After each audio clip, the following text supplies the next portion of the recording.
Welcome to the Jill Sinclair Show, bringing you real conversations about business and life to help you to overcome your success blockers. Now remember to subscribe, rate, and review. Smash me a 5 on the Apple on whatever platform you're listening or watching this on.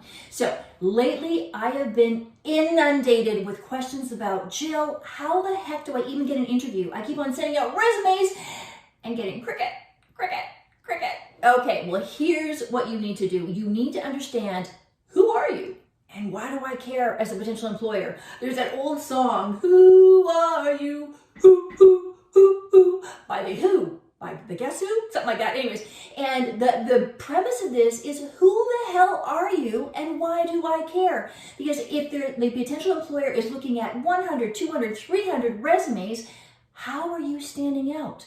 Make me want to get to know you. Make me curious to know, oh, who is this person? I want to know some more about them. So first of all, establish the self-inventory of who you are. What would your elevator pitch be of who you are and what you're wanting to accomplish? Because remember, the biggest problem solver wins. So along with saying who you are, you're also having to establish how you're going to solve my problems as an employer. How are you going to fit into the team to help us to solve the problems, to become more profitable, become better, have more reach, whatever the solution is for that employer. So let's look at that, the self-inventory. You have to research on these employers and their companies. Do a deep dive on them. Understand, what language are they speaking? And I'm not talking about English or Indonesian. I'm saying, what language are they speaking? And you need to speak in the same language so you're cohesive and they are understanding that you are vibing with them, right? So you know how you're hanging around with someone and all of a sudden you start to have the same nuances and you say the same things. I mean, I have a lot of my coachees and my mentees, and they start to speak the same language that I do, and like pulling someone into agreement and all those kinds of things. So you speak their language. Now, it's interesting because a lot of people, they're trying to say, well, no, because they should accept me the way I am. Well, they're going to accept you, but if you're wanting to join a team, think of it this way. If you're going to join a team and you are not initiating yourself into them and some of the habits that they've come into and some of the conversations they've come into, well, then you're not going to fit into the cohesiveness of what that teamwork is going to look like or should look like. So what you need to understand is, let's take Hershey, for example. I know Hershey was just accepting some applications for a marketing, coordinator or something like that. So what is the language that Hershey is speaking right now? Now, the language that Hershey is speaking is talking about the connection and helping us to connect with the world and having these, let me get the exact one for you. I looked this up and it was talking about heartwarming. The Hershey's is wanting to be a heartwarming company to the world, because guess what? The world's a bit of a shit show right now.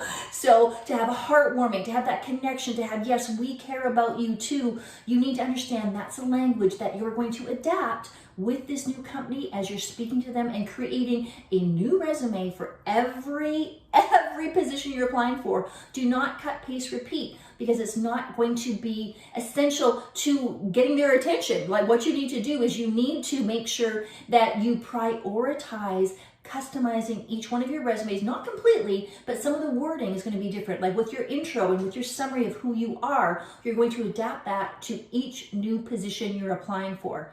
Now, once you've established who you are and what your unique value proposition is, let's marry that into the company. So let's look at the company, look at what they stand for, look at what their culture is, look at what their wording is on their social media, on their website, all the language that their employees are speaking. And again, you need to integrate yourself into that, because first of all, if you don't like what they're saying, if you don't like what they're doing, well, then you shouldn't be applying for the job. You should be applying for something that you can see yourself going for a coffee with your colleagues, going for a beer, whatever it is, whatever liquid you want to imbibe with them. You want to see yourself actually working with them on a close-knit basis, because a true company is going to understand how the other people work and what the other people need to be successful in their roles. Now, next point is studying the job posting itself. Don't just look at or precursory and look through it and then, oh, blah, it looks like the same as every other job I'm applying for. You need to understand specifically what it's asking. What are the unique job requirements? How can you marry your skill sets to the unique job requirements that they have? How do you speak the language that they're speaking? Because again, you need to connect with them. You need to speak their language. You need them to understand how well you're going to fit in with them and their company. Now, some other things to consider is research and highlight, again, the requirements and the duties. Now, the top part of your resume, typically that's where you're going to have some summaries or some information, that the high level of who you are. You need to grab their attention. You need to grab their attention like a hook in a movie or in a book. You need to grab them and make them want to know you and love you and want to hire you. You need to place your most relevant information at the top, as well as your skills and your competencies. Again, remember, if you're not garnering my attention in the first part of your resume, it's going to fall flat, and I'm going to, take the next candidate up, right? So grab my attention from the very, very beginning and make yourself stand out. Remember, think of it like a hook. Bring my attention in and grab me. Hold me by the ears. Now, quantify your achievements. What have you done in the past? Did you save money for your company? Did you make profit for your company? Did you build relationships that are sustainable? Did you improve or create processes? Oh my God, that is a huge one nowadays about efficiencies. Did you help a previous company, or if you haven't had a job yet, in anything, any student committees that you've been on, any student councils, anything that you've done voluntarily that you've helped to implement new strategies or new systems? That is very important. Also, have you eliminated risk at any job that you've had? Have you eliminated potential problems? Have you done specific projects that you're proud of? Again, if you've not had the work experience, what projects did you do in school? Did you do a science project? Did you do an online study program? What did you do that's going to make you stand out? And you need to quantify your achievements. You need to quantify them and let me know how you've done that. So for instance, if you have increased profits for a company, say you've increased the profits by 12% in one quarter, tell me that. Don't just say, yes, I met with a lot of my clients and we've done really well and I've gotten great relationships. No. Through my relationship building, I've been able to create a platform that allows for more integration, for people to come online and buy our products. In fact, we've grown the profitability in this quarter with my clientele alone by 12%. Something like that. You need to quantify what you've done, again, to make me care, because these interviewers, they're busy. They're looking at things and they just want to see numbers. They want to see what you've done, what you've accomplished. And again, make me care about who you are and make me care about wanting to hire you and find out more. Now, another thing, fill in the gaps. If you had some time between jobs or time between any appointments, tell us why, because we want to know. We're curious. Tell us maybe in your cover letter why you've had an 8-month gap. Maybe what happened was you were laid off during COVID and then you took that time off. You maybe upgraded your skills online. You've done something else. Let us know what you've done, especially maybe you've done some volunteerism. Maybe you've done something like that. Let us know about that because we care about that, especially if you've given back. I'll tell you what, we care a lot about that. Now, talking about outdated phrases. You need to update your vocabulary. Don't cut, paste, and repeat from a resume that you've seen 8-10 years, previous. What you need to do is take out the word team player. Well, we would hope you're a team player. Otherwise, you should be sitting in a room alone, on a screen. Also, take out the other words that are talking about multitasker. Again, studies are proving, yes, of course we want to know that you can do a lot, but we want to know that you can focus and complete one thing at a time. Now, don't say that you're a uni focuser, but what we want you to say is that, yes, you can do multiple tasks, but you are able to complete tasks on time, efficiently and effectively, and to get the results that is needed, right? So multitasker, don't be using that word. And again, teamwork, we're assuming that you are a team player because you're a human and assuming that you're a kind person as well. Now, a summary statement. What will the employer gain by hiring you? What will the employer gain by hiring you? Because again, it's not about you. I see so many people saying, yes, and when you hire me, I will be able to improve my skill sets on this, and this. I don't care. What's in it for me? What's in it for me as an employer? What will you do for me, again, to increase my profits, to stop the spending, to increase profitability, to increase efficiencies? What are you going to do? What do you bring to the table that I'm not going to have to worry about anymore? Remember, the biggest problem solver wins. So what problem are you going to come on board and solve for me? Are you going to be in marketing? Are you going to take a marketing position and help to solve that? Now, it's interesting because a lot of people, again, they're looking at, this is what I do. Well, no, but I get what you do, but how is it going to help me? So look at, yes, what do you do? But add in how it's going to help me. So that's your summary statement. What are you doing and how is it going to help me in my company? How is it going to make my job easier? How is it going to make our company better? So looking again at who you are, what you do, how you add value, what will the employer gain by hiring you? And demonstrate your soft skills. Demonstrate the soft skills that you have. Again, looking at, are you good at conflict resolution? That's a big one right now, I'll tell you what. Conflict resolution. Are you good? Can you give us an example of cohesively bringing team members together, again, whether it's volunteer in your school or whether it's a previous job, that you were able to mediate that conversation and come to a successful conclusion?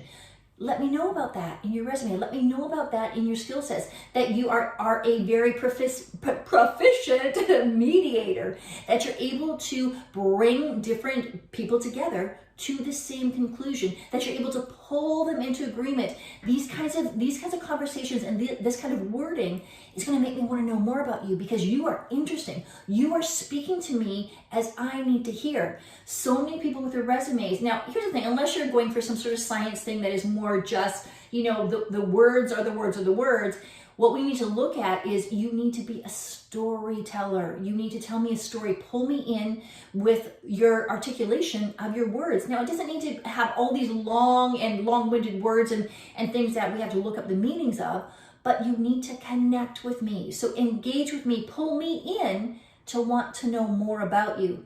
Now, again, cut out the fluff. Cut out the too many bullets with an irrelevant position. Yes, you want to have the position in there to show that you didn't have the gaps in your career, but you don't need to expand on all the bullet points when it's not necessary to the role that you're applying for. Because remember, what we want to do is look at your resume and say, how do we take this person and plop them into this role, and are they going to be successful? Are they going to be working together with us? Are they going to be cohesive? Are they going to have the soft skills necessary? Because again, what we need to look at is there's so many people that might have the education, they might have the college university degree, they've not had the experience. So what kind of skills did you learn in school that are going to translate into another business that we will want to hire you? Again, so let's recap that. Who you are, what you do, how you add value, and what will the employer gain by hiring you? Why should I hire you? Again, what are you saying and why do I care? Make me care about you. Now remember, keep it short and concise, 1 to 2 pages, tops maximum. And depending on what jobs that you're looking to apply for, what you really want to do is you want to cater it. You're always going to cater it to the specific jobs. But if it's going to be for marketing, make it interesting. Make it something that I want to look at. I remember one of the sales jobs years and years and years ago I applied for. And what I did was when I came in person, I presented them a PowerPoint presentation. I came in and said, hey, this is Jill, I'm Jill Sinclair, and this is who I am. Boom, and I brought it up. They were blown away. They literally hired me on the spot because no one else did that. No one else brought in a PowerPoint to say and engage them in this, So think, and that word outside of the box, whatever, everyone understands what that means. I know it's overused, but think outside of the box. How are you going to capture my attention? How are you going to hook me in to make me want to see you? So again, if you're applying for marketing position, understand, how does that company speak their language? What graphics are they using? What colors are they using? Remember, you want to melt into that family. So how are you going to melt into that family and integrate yourself into them? Now, if it's for an administrative role, same thing. What language are they speaking? What is their company culture that you can integrate yourself into? Because again, it's not about just you standing alone. Although you're brilliant, beautiful, and fabulous, and we love you, you need to understand that they want you to work with them potentially. So how are you going to play well with others. Basically, are you going to play well on the stand together? Now, a few final points is the formatting. Be very consistent with this. Now, there's so many things, and everyone knows me as I am not technical. I don't want to be technical. I'm not someone who understands all of the, the Word programs, the Excel programs. But there are a few things that you can cut, paste, repeat, and add your resume in there, and they can actually format it for you. So look at some of the templates that are online, and Google. Remember, Google's your biggest friend. Look at them and say, okay, so for marketing, it's going to be more artistic like this. For something that's admin, it's going to be like this. For sales, it's going to be this. And be creative with it. What's going to make you stand out? Why am I going to want to hire you? And the last thing is networking. Oh my gosh, you can still network online. I promise you, you can still network online because that's where we're all at. In essence, we're all online. So how do you network? What you need to do is start to build your network and build it. And then when you need it, they're going to be there. So don't just like, oh, hey, I want to network today and I'm going to cold call, I'm going to hammer them, I'm going to do this. No, start to create a community of like-minded people and people that you want to be like, people that you want to emulate, people that you want to potentially hire you in the future. So again, these are some of the main points that you need to consider when you're creating your resume. Now, since this is such a hot topic right now, my next podcast is going to be all about how to write that cover letter. And I'm going to go extensively into wording to use and how do we grab their attention and how do we hook them in. So with this, again, finalize these points with your resume, who you are, what you do, how you add value, and what will the employer gain by hiring you? Who are you and why do I care? As always, remember to subscribe, rate, and review